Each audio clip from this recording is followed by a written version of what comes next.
کہ ایک گاؤں میں ایک کنجوس آدمی رہتا تھا۔ اس کے پاس دولت بہت تھی۔ ایک مرتبہ وہ بیٹھا سوچ رہا تھا کہ اگر وہ اچانک مر گیا تو اس کی ساری دولت کا کیا ہوگا؟ میری ساری دولت اور زمین پر تو لوگ قبضہ کر لیں گے۔ اس خیال کے آتے ہی اس نے اپنی ساری دولت جمع کرنا شروع کر دی، یہاں تک کہ اس نے اپنی زمین بھی بیچ دی اور اس رقم کو سونے کے سکوں کی شکل میں جمع کر لیا اور اپنے صحن میں دبا دیا، اور اس خیال سے مطمئن ہو گیا کہ اب اس کی دولت کا کوئی بھی خرچ نہیں کر سکتا۔ مگر اب اسے یہ پریشانی تھی کہ اس کی گزر اوقات کیسے ہوگی۔ اس نے لوگوں سے جھوٹ بولنا شروع کر دیا کہ اس کے گھر میں چوری ہو گئی ہے اور اس کا سارا مال چور لے گئے۔ اس کے پاس کھانے تک کے پیسے نہیں ہیں۔ لوگوں نے اس پر ترس کھا کر اسے کھانا دینا شروع کر دیا۔ اسے اور بھی مزہ آنے لگا۔ وہ سوچنے لگا کہ اب تو اسے کام کرنے کی بھی ضرورت نہیں، اب وہ اپنی باقی کی زندگی اسی طرح بسر کرے گا۔ اس کی یہ خواہش کافی دن تک اس کا ساتھ نہ دے سکی۔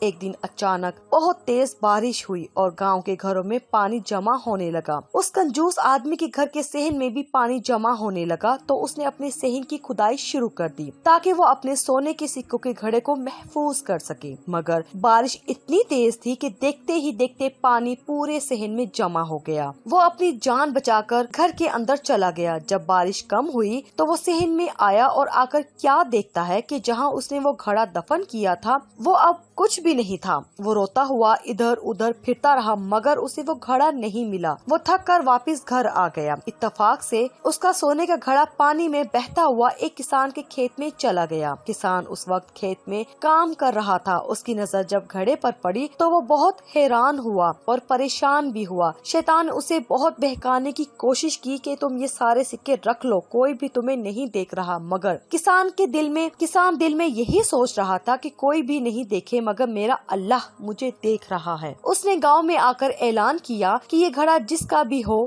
وہ آ کر لے جائے۔ سب لوگ اس گھڑے کو دیکھنے کے لیے آئے۔ جیسے ہی اس کنجوس آدمی کو پتا چلا اور وہ بھی بھاگ آیا اور کہنے لگا کہ یہ میرا گھڑا ہے۔ سارے لوگ کافی ناراض ہوئے کہ تم نے تو کہا تھا کہ تمہارا سارا مال چوری ہو گیا ہے۔ تب اس نے ساری باتیں لوگوں کو بتائی۔ سب نے مل کر یہ فیصلہ کیا کہ اس گھڑے کے آدھے سکے اس کسان کو دیے جائے۔ جیسے ہی اس کنجوس آدمی نے یہ سنا اس کے آدھے سکے کسان کو دے دیے جائیں گے، اس کا دل اس تیزی سے دھڑکنے لگا کہ اسے دل کا دورہ پڑ گیا اور وہ اسی وقت مر گیا، اور یوں وہ سکوں سے بھرا پورا گھڑا اس کسان کو مل گیا۔ اس کنجوس آدمی کو اس کی کنجوسی کی سزا بھی مل گئی اور ایک ایماندار آدمی کو اس کی ایمانداری کا صلہ بھی مل گیا۔ اسی لیے کہتے ہیں کہ انسان کو اتنی کنجوسی نہیں کرنی چاہیے۔